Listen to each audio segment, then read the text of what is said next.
고대 근동에서 쌍방 간의 언약을 체결할 때에는 동물을 잡아서 그것을 반으로 쪼개 놓은 다음 두 언약 체결자가 그 사이로 지나가는 것이 풍습이었습니다. 왜 그러한 언약 체결식을 했을까요? 그것은 만약 한 사람이라도 그 언약을 어긴다면 그 쪼개진 짐승처럼 쪼개도 상관없다는 것을 확증하기 위함입니다. 다시 말해 죽음을 각오하겠다는 의미로 그렇게 하는 것이죠. 그러므로 언약 체결식은 엄숙합니다. 그런데 하나님께서 그때 아브라함이 알고 있던 바로 그 언약 체결식을 하자는 것입니다. 창세기 15장 9절에서 하나님께서는 쌍방 언약을 체결하기 위한 희생 제물을 요구하십니다.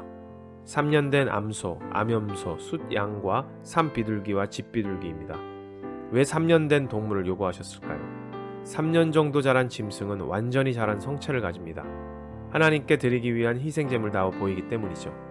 그런데 잘 생각해보면 완전히 자란 성체 중 3년 된 동물들만 선별하는 것은 보통 일이 아니었습니다. 더군다나 3년 된 성체의 동물은 가장 힘이 세고 잡기도 힘들죠. 엄밀히 말하자면 하나님께서 요구하신 동물 중 단 한 마리라도 준비하지 못하면 하나님께서는 아브라함과 언약을 체결하지 않을 것입니다.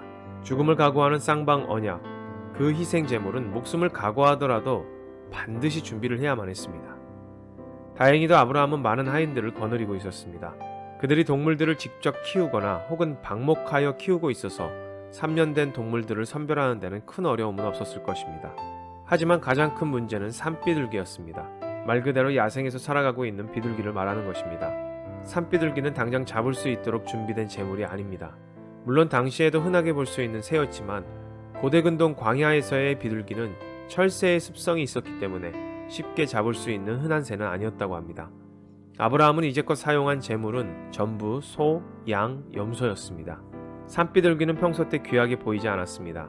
하지만 막상 구하려 하니 얼마나 구하기 힘든지 모릅니다. 산비둘기를 통해 주시는 메시지는 무엇이 있을까요? 우리가 보기에 하찮게 보여도 하나님께서는 귀하게 보십니다.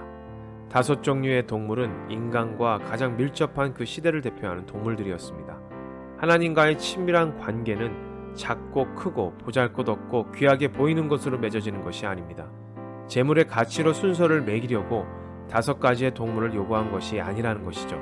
또 한 가지 우리가 주목해 바라봐야 할 것은 지금 동물의 성별이 암컷과 수컷 모두 섞여 있다는 것입니다. 이제 이해가 되십니까? 하나님은 아브라함에게 작고 큰 것, 등급의 차이, 신분, 계급, 남녀를 초월하여 모든 것이 소중하다는 이 진리를 5 종류의 동물을 통해 비유적으로 아브라함에게 알려주신 것입니다. 하나님께서 창조하신 모든 만물, 특별히 사람의 가치는 무한합니다. 하나님 안에서 모두 소중하며 차별이 없어야 합니다. 그 가치는 생각만 하고 다짐하는 것이 아닙니다. 우리가 평생 실천해야 할 하나님의 사랑인 것입니다. 주님의 뜻은 늘 선하시고 옳으십니다.